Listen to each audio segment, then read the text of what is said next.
Don't worry, it's just for real family, my mom said with a smirk when my husband asked why we hadn't received an invite to the New Year's Eve party.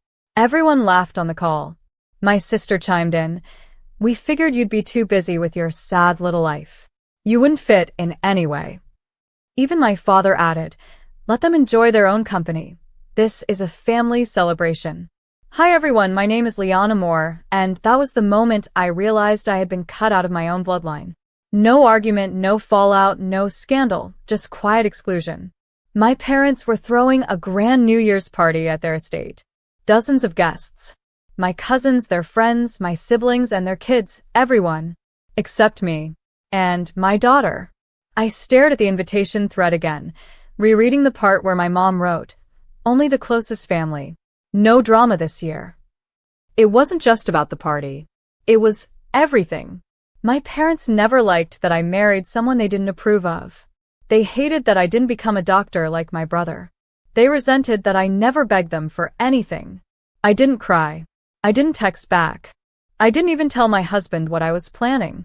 I just smiled and said, let them enjoy their little palace. Because I had something better in mind. And on New Year's Eve, while they toasted champagne under twinkling chandeliers, I hit post on something that would leave their phones buzzing, their guests staring, and their celebration ruined before midnight. I posted a single photo. Me. Standing in front of a beachfront villa in the Maldives. Hair wet, skin sun-kissed, holding my daughter's hand. The caption? Ringing in the new year with peace, power, and the only person who never betrayed me. Dizzy Sparkles #grateful. Within minutes, my phone lit up. My cousin texted, OMG, is that your place? Another message, wait, aren't your parents throwing a party tonight? Then came the call. My sister. I ignored it, because what they didn't know was that I hadn't just rented the villa, I owned it. I had bought it 3 months earlier after selling my tech startup for a sum that made even the word rich feel cheap. But I hadn't told anyone. Not a soul. My family thought I was still working remote from a cramped apartment in Boston. They still saw me as the girl who couldn't afford to chip in for Dad's birthday watch. The one they once left out of a group family vacation and said, you'll just hold us back. I smiled as I poured a glass of wine and watched the waves roll in. Meanwhile, across the ocean, my family was spiraling. People at the party had seen the post. Whispers. Guilt. Jealousy. And just as midnight neared, my mother sent me a voice note. Her tone was sugary, but the cracks were there.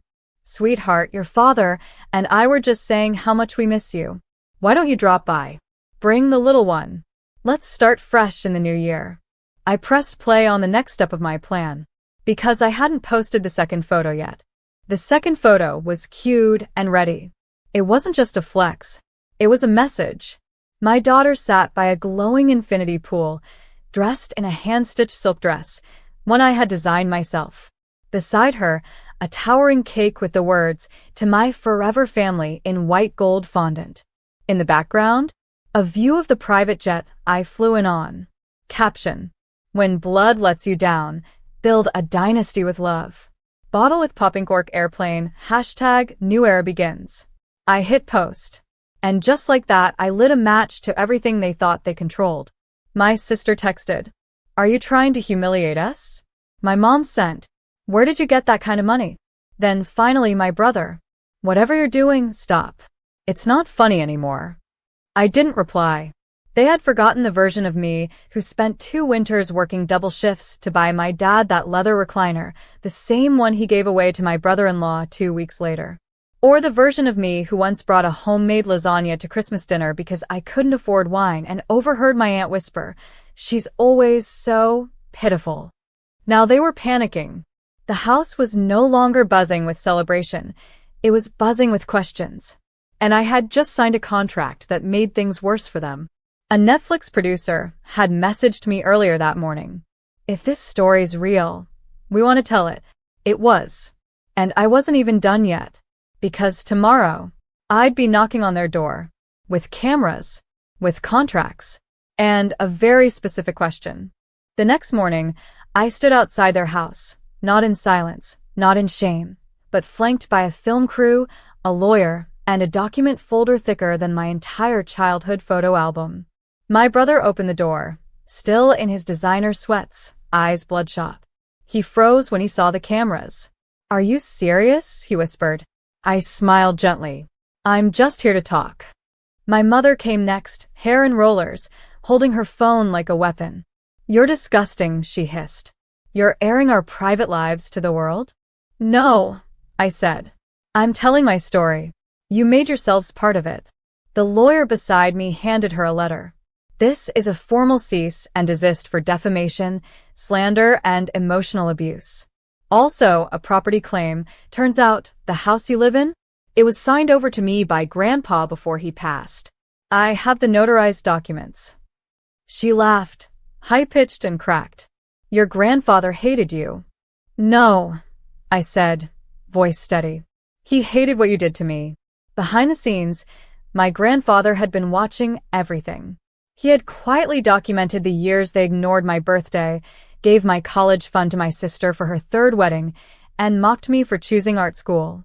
He was the one who funded my fashion line, the one who gave me the seed money for my first store, the one who made sure I owned more than they realized. I turned to the camera crew. "Let's roll." "Wait," my dad finally croaked, stepping outside. "Can we talk? Just us." I looked him in the eye and asked, "When I was 12 and asked why I didn't get a Christmas gift, you said, 'Earn your place in this family.' Do you remember that?" He didn't answer. I turned my back to them and walked toward the black SUV waiting at the curb.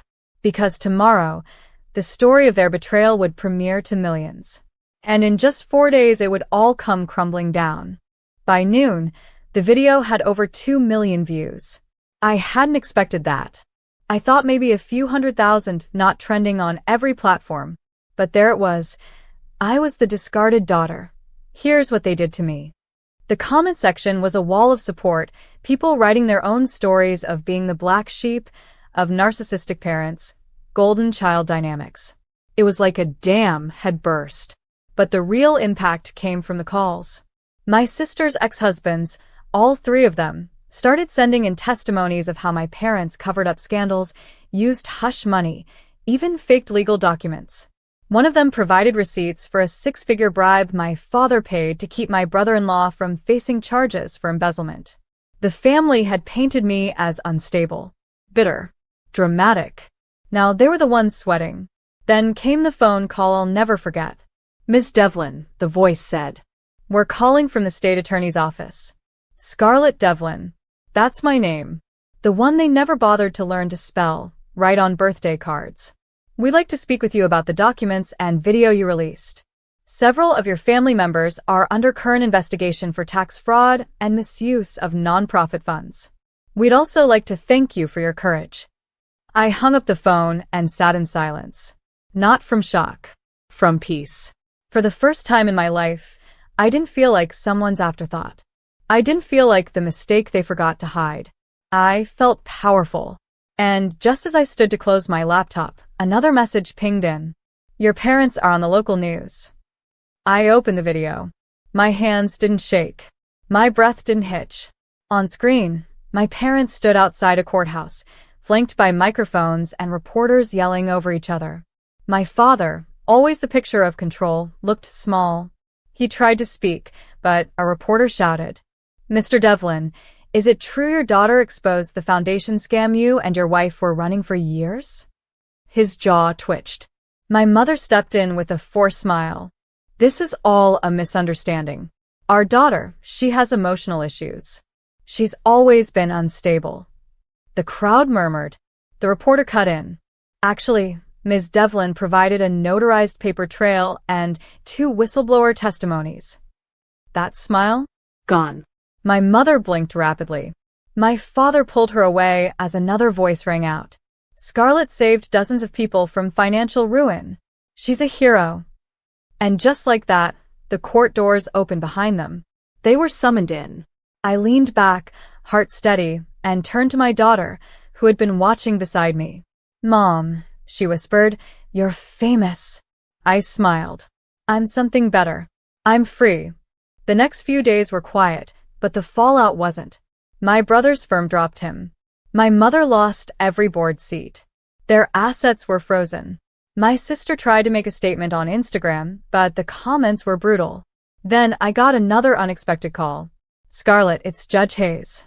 The trust your grandfather left for you. The one they claimed was empty. It's real. And untouched. My fingers gripped the phone. Would you like to activate it? I laughed softly. Yes, I think it's time. Because I wasn't just free. I was rising. The account balance blinked on the screen. $11,200,000. I stared at it in silence. Not because I was surprised, but because it confirmed what I'd always known in my gut. My parents hadn't just emotionally discarded me. They had financially erased me from a legacy my grandfather specifically built for me. Judge Hayes continued, he set this trust up when you were 16. Your parents never had access. Only you after 30. My voice didn't break. And the trustees? Still loyal to your grandfather's wishes. They've been waiting for your call. That afternoon, I met with the trustees at a quiet estate office. No press. No theatrics. Just a long oak table, 3 well-dressed men, and me, Scarlett Devlin, wearing the same outfit they once called too plain to belong to our family. We signed documents, moved funds, finalized property transfers my grandfather had hidden in shell companies to protect me from my parents. By sundown, I owned a private coastal property in Oregon, 2 Manhattan apartments, and controlling shares in my grandfather's original company, the same one my father had once been forced to resign from. It was mine now. Later that night, I received a voicemail. My sister, sobbing. Please, Scarlett, they're losing everything. Can you just talk to Dad? Just for 5 minutes. Please. Then another from my mother. You made your point. But remember, we're still your blood. I deleted both. Because tomorrow, the final papers would be served. And none of them knew what was in them yet. The courtroom was quiet, sterile. My parents sat at the defense table, visibly aged in just weeks. My sister clutched her designer bag like a lifeline. My brother, the star of the family, was nowhere to be found, already under investigation at his firm for fraud, thanks to anonymous tips that had surfaced, oddly aligned with the exact dates he used forged documents to access the trust. The judge looked over his glasses. This injunction is clear. The properties were never lawfully transferred. The trust documents are authentic. The defendants are hereby ordered to vacate all holdings and repay damages incurred through unauthorized use of the estate. My mother gasped. My father clenched his jaw and stared straight ahead. My attorney handed them each an envelope. Inside, a formal no-contact order. If they reached out again, even once, they'd forfeit any potential legal settlement I might have allowed in mercy. They looked at me for something, anything. Pity? Forgiveness? One word? But I gave them the same silence they once gave me. Outside, the press gathered, but I kept walking. Past them, through the cold wind, back to the car where my son was waiting with the nanny. I buckled him in. He looked at me and asked, Mom, are we going home? I smiled. Yes. Home. And as we pulled